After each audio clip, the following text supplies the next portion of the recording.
आज जो बातें वहाँ हो रही है उन बातों में है इस बात की शंका कि जब बाइडेन साहब नीतीश जी को परिचय करवा रहे हैं, खुद नरेंद्र मोदी जी, जो नरेंद्र मोदी जी अलग होते थे, जो नरेंद्र मोदी जी को ये देखना नहीं चाहते थे, आज उनके नज़दीक सट कर करके बाइडेन से परिचय ले रहे हैं या दे रहे हैं। ये आगे का राजनीतिक भविष्य के बारे में इंडिकेट करता है। क्या होगा आने वाला दिन में देखिएगा। देखिए, इंडिया का नाम बदलने की बात नहीं है, ये पॉलिटिकली लोग इंडिया नाम रखे हैं, जबकि चुनाव आयोग के यहाँ लोग अपना प्रार्थना किए हैं। किसी देश और प्रांत के नाम पर पार्टी का नाम नहीं रखा जाता है, जो रखा गया है, इसलिए लोग उसका विरोध नहीं कर रहे हैं, लेकिन कहने का मतलब ये कह रहे हैं कि साहब ऐसा नहीं होना चाहिए। और उसको हम लोग इंडिया गठबंधन नहीं बल्कि घमंडिया गठबंधन कह रहे हैं। और घमंडिया गठबंधन करने के पीछे यही है कि एक तरफ ममता बनर्जी बोलती हैं कि कांग्रेस और जहाँ मार्क्सवादी रहेगा वहाँ हम नहीं रहेंगे। केजरीवाल बोलते हैं कि अमुक आदमी रहेगा तो हम नहीं रहेंगे। तो सब एक दूसरे को क्या क्या बोल रहे हैं जो देखा जा रहा है। तो हमारे नीतीश कुमार छटपटा रहे हैं। और रही बात एनडीए का, तो एनडीए का अपना जो पहले से स्टैंड है वहाँ है, उसका एक नेता है और नेतृत्व में आज चल रहा है। नेतृत्व हिंदुस्तान नहीं समस्त संसार में उनका नेतृत्व आगे बढ़ रहा है। चाहे चंद्रयान पर जाने का मामला हो, चाहे सूर्ययान पर जाने का मामला हो, या फिर अभी देखिए G20 के मीटिंग में किस प्रकार से आज उनको लोग लोक रहा है, किस प्रकार से अहमियत दे रहा है। हिंदुस्तान के किसी राष्ट्राध्यक्ष के साथ इस प्रकार की बात नहीं हुई थी। तो एक तरफ एनडीए है, एनडीए का पैठ करने के लिए उन्होंने कहा था कि साहब हम इंडिया नाम रखेंगे, तो इंडिया रखना ही नहीं चाहिए। और इंडिया अगर रखें तो उसको हम लोग घमंडिया कहते हैं, इसलिए कि एक साथ कभी रह नहीं सकते हैं, टूट जाएंगे।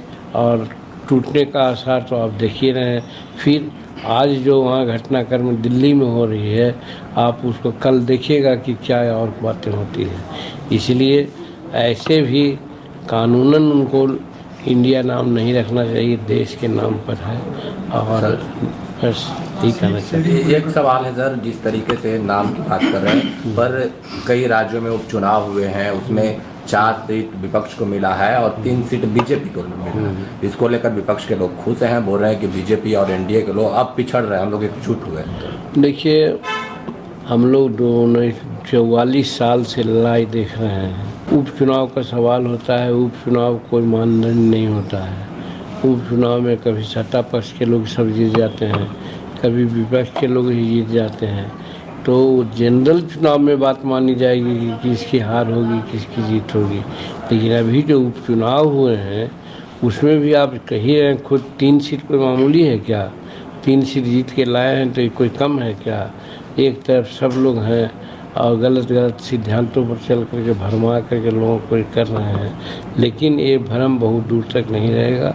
आप देखिएगा 2024 आते आते सब एनडीए के पक्ष में लोग होंगे और एनडीए का काफ़ी बहुमत से यहाँ पर जीत होगी और प्रधानमंत्री नरेंद्र मोदी पुनः बनेंगे देश का। सर, बीजेपी के लोग मांग कर रहे हैं इंडिया शब्द संविधान से ही हटा देना चाहिए, सिर्फ भारत होना चाहिए। आप इसको किस रूप में देख रहे हैं? चाहिए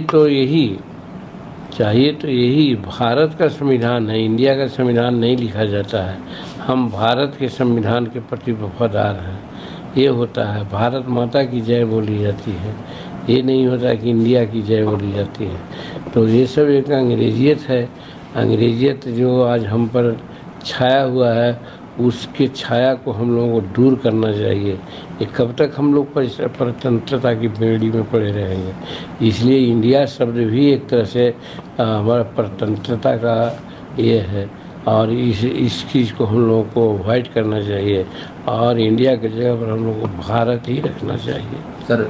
और कहा भी गया है, अभी आपने देखा होगा फाइनेंस मिनिस्टर भारत ने कहा है क्या कि इंडिया दैट इज़ भारत, यही है संविधान में भी।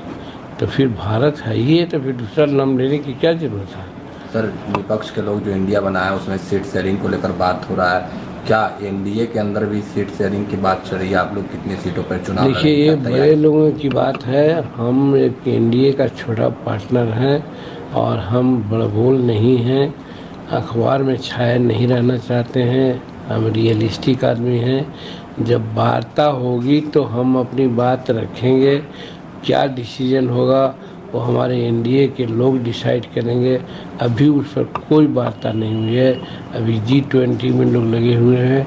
G20 का सक्सेसफुल आगाज़ के बाद सारी बातें सामने आने की उस समय आप देखिएगा कि माननीय नीतीश कुमार जी डिनर में गए हैं प्रधान मुख्यमंत्री की हैसियत, लेकिन बाइडेन साहब से नरेंद्र मोदी जी विशेष परिचय करवा रहे हैं माननीय इनको नीतीश कुमार जी का।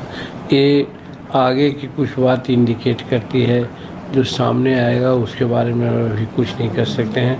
सिर्फ कयास लगाया जा सकते हैं कि आगे आने वाला दिन की स्थिति यही होगा कि ये जो घमंडिया पार्टी के लोग, खास करके बिहार में राजद और जदयू हैं, ये दोनों एक नहीं रहने वाले हैं। कि राज्य का विकास के लिए प्रधानमंत्री का सहयोग अति आवश्यक होता है और इसके तहत तो दूरी नहीं होनी चाहिए और संवाद जारी रहना चाहिए। जब तक बातचीत नहीं हुई कोई कैसे मदद कर सकता आपको? तो प्रधानमंत्री साहब मांगेंगे नहीं, बात नहीं करेंगे तो फिर मिलेगा कैसे? बिना मांगे तो विक भी नहीं मिलता।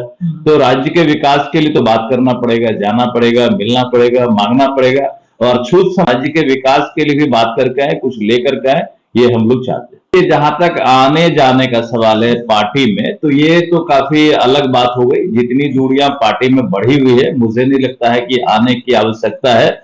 अगर आने से हमारे एनडीए गठबंधन को कोई फायदा नहीं होने वाला। यह स्पष्ट है कि नीतीश कुमार जी जिस तरह से अपना चेहरा खुद खराब कर चुके हैं, इसका कोई फायदा नहीं होने वाला है। और हमारे बड़े नेता कह भी चुके हैं कि भारतीय जनता पार्टी के लिए नीतीश कुमार जी का दरवाजा बंद है, आने का कोई मतलब नहीं।